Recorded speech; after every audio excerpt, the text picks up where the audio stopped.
सैथोश्री दैमारिया बयनिबो आदर्श सासे बर' आइजो। रावनिबो हेफाजाब लायालासिनो गावनि नाजानायजोंनो जुरिदों दाउ फिसिनायखौ। सैथोश्री दैमारिया रांखावरिनि बिथिङाव बे समाव जाफुंसारदों।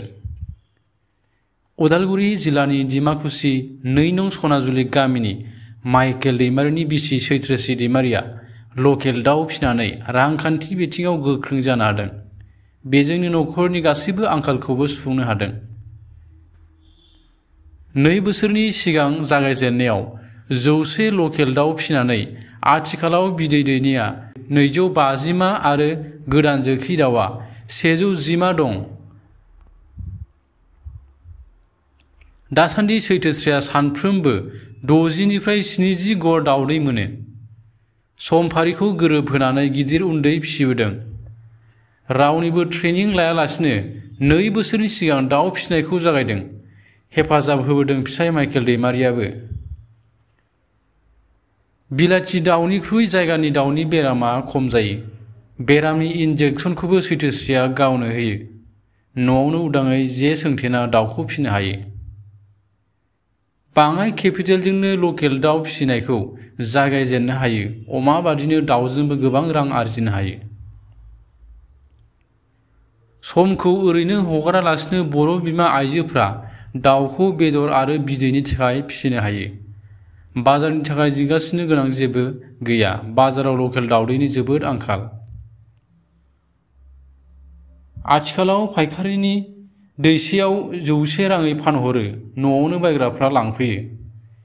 बेखायनो गोरों आइजोफोरखौबो गाव गावनि न'आव एसे एनै दाउ फिसिनायखौ जागायनांगौ होनना फोरमायदों। लकेल दाउखौ बोरै फिसियो गावनि इउटिउब चेनेल बाबा एलडि प्रडाक्शनावबो थांनानै नायनो हागोन। दिनैसिम सरकारनिफ्राय जेबो अनसुंथाइ मोनाखै होनना बिथां सैथोश्री दैमारिया बे समाव फोरमायथिदों। आंनि मुङा सैथोश्री दैमारि, ओमफ्राय आंनि हासबेन्डनि नामा माइकेल दैमारि। ओमफ्राय जोंनि गामिया सनाजुलि 2 नं सनाजुलि, डिमाकुसि 2 नं सनाजुलि आरो। ओमफ्राय आंहा मोनसे इउटिउब चेनेल दङ, बाबा एलडि प्रडाक्शन इउटिउब चेनेल। बे इउटिउब चेनेलाव मा हगारो? बे इउटिउब चेनेलाव आङो आंनि दाउ फिसिनायनि बागै हगारो। आंहा दाउ फिसा मोनसे फार्म दङ, बिनि बागै आं होयो। मा आदार होनांगौ, मारै फेदेरलांनांगौ, बिनि बागै आं बे आंनि चेनेलाव होयो आरो। ओमफ्राय जोंहा बे दाउ लानायनि माबाया माने थांखिया बिदै प्रडाक्ट खालामनाय आरो दाउ बिदै फाननायनि। बै माने इउटिउबाव थांनानै बेखौ नायब्लानो मिथिगोन नङा होमबा? औ, जों बेखौ दिन्थ'नानै नैबे समाव खावलायनो। बे दाउ फिसिनायखौ माब्लानिफ्राय जागायजेननाय? बे दाउ फिसिनायखौ जोङो 2022 निफ्राय जागायजेनदों। दासिमहालागै 2 बोसोर रानिं जाबाय आरो। बोरै साननाय फैखो दे दाउ फिसिनोसै होननानै? साननाया बेबायदिनो माने जोंहा जब गैया नालाय, जेबो माने सरकारि बेबायदि जब मावनाय नङा। बेनिखायनो जों सोलिलांनो थाखाय दाउखौनो जों फिसिनानै जानोसै होननानै बेबायदि सानखांनानै दाउखौ लाबाय आरो। बे जादा मा दाउ फिसिनाय? बे लकेल, बेनिफ्राय मासे मानै सनालि मिक्स दङ आरो। ओमफ्राय गासैबो बेसेबां दङ? बेयावहाय जोंहा 250 दङ, बेनिफ्राय फिसा दङ मास मोनथाम जाहांहां आरो मास मोनथामफोरा जायाखै। बेयाव 110टा दङ। सरासनस्रायै दाउनि माखासे बेरामफोर जायो, बे बेरामफोरनि मुंखौ एसे बुंनानै। दाउनि बेमारफोराथ' दाउखौ नायनानैसो सिनायो आरो बेरामखौहाय मा जादों। बेबायदिनो CRD जायो, फलपक्स जायो, ओमफ्राय थै खिनाय बेमारा बे जायो दाउनाव। बे इन्जेक्सनफोरखौ होयो? बेनि इन्जेक्सनफोरखौ जों गावनो होयो। बहा सोलोंदों? बे सोलोंनाया जोङो माने आइडिया मोनबाय, बेबायदिनो मा होनांगौ मा मानांगौ भेटेनारियावहाय मुलि लायो। बिनि उनावहाय माखौ होबा मा मोजां जागोन बेखौ जोङो गावनो आन्दाज लानानै होयो आरो। बेनिफ्राय माखासे बेमारफोरबो दङ, जेरावहाय भेटेनारिनिजों मोजां जाजोबाबा जों बेबायदि खांनाय मुलि बेफोरजोंहाय फाहामो आरो। खिनायफोराथ' जों खांनायजोंनो फाहामो। जायखिजाया बै माने दाउनियाव मोनसे माने थायो, बे दाउखुमै होननानै बुङो। बेयावथ' माने जायाखै खोमा? बेयावहाय दाउखुमै जायाखै। माने बिसोरो बायहेरायाव ओंखारलांनो मोनाना, बे सिङावनो एरजानानै जायो। दाउखुमैया मानिफ्राय जायो होनोबा बायहेरायाव जायफ्रा गिदिं गिदिं एरजानानै जायो, जाबोरबारिफ्राव एरो, बेयावसो दाउखुमैया जायो आरो। खिन्थु जों बेरामफोरखौबो नुबाय, माने गुबुननि दाउजों फिसिनायावबो जुदि मिक्सार जायोबा बे समावसो बेमारफोराबो बारो सोनारनायखौ नुयो।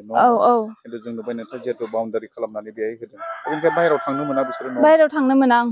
बेबायदि खालामनानै लानो हायोबा मोजां आरो औ बेबायदि बाउन्डारि खालामनानै लायोबा बेमारफ्रा जाया आरो माने हठात करि बेमारा बारदेरनानै जाफैया आरो दाउनावहाय नोंथांनि नुनायाव दिनै गथ' फिसिनायनिफ्राय बेसेबां गोबावनि उनाव बिदैया होगोन दाउ फिसिनायनिफ्राय मास मोनब्रै बा मोनबा बेयावहाय दाउ बिदैखौ मोननो हायो आरो दाउआ दैयो आरो मोनब्रै मोनबायावहाय दा बेसेबांसो होगासिनो दङ जेनेबा हमना ला नैबे मोनसेयाव 200 दङ बे 200नि मादाव पार डे बेसेबांसो फैगासिनो पार डे 60 70 बेबायदि फैयो आरो दा बे दाउदैखौ फाननानै दैसेयाव बेसेबांसो दाउदैखौ दैसेयाव 11 थाखा फानो अब्ला माने पाइकारिया लांफैयो आरो पाइकारि माने कास्टमार जायफ्रानोखि मेचिन दङ बा जानो थाखाय नांगौ बिसोरो लांफैयो आरो ओमफ्राय हटेलफोरावबो बुकिं खालामना दोननाय दं बेयाव हरो आरो जों आच्छा बेनिफ्राय बे दाउनि फिसिनायनि गेजेरजों माने आइजोफ्रा गावखौनो गाव माने सुंथानो हायो होननानै सानदों दिनै औ दाउ फियोबा गावखौनो गाव सुंथानानै थानो हायो माने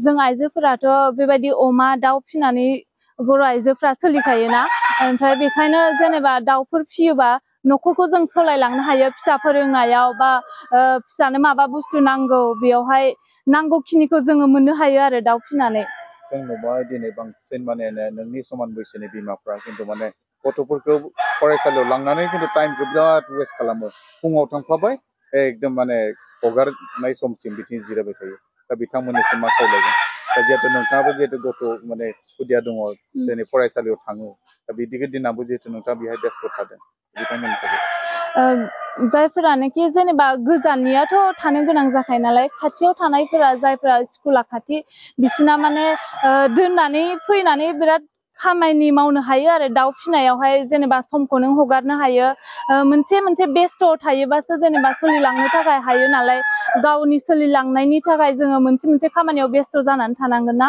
बिनिखायनो जोङो दाउ फिनानैबाबो सोलिलांनो बेस्थ' जानो हायो आरो दाउजोंबो थानांगौ बिदिथ' थाबाय थानो नाङा जेनेबा माने आदारखौ मोनबेसे समाव होयो दाउजों एसेबांबो सम होबाय थानो नाङा जोङो फुरा सानसे बिदि बेस्थ' थानो नाङा फुङाव आदार होबाय बिनि उनाव 12टानि सानसुआव खनसे होबाय 12टा 1टायाव खनसे होबाय ओमफ्राय 4टा 5टा मोनानि थाखाय बेबायदि खनथामल'सो आदार होनांगौ जोङो एसेबां खस्थ' नङा आरो दाउ फिनायावहाय दा बेनिफ्राय जुदि दाउखौ बिमाखौ फानोब्ला बेसेबांसो मोनो दाउ बिमाखौ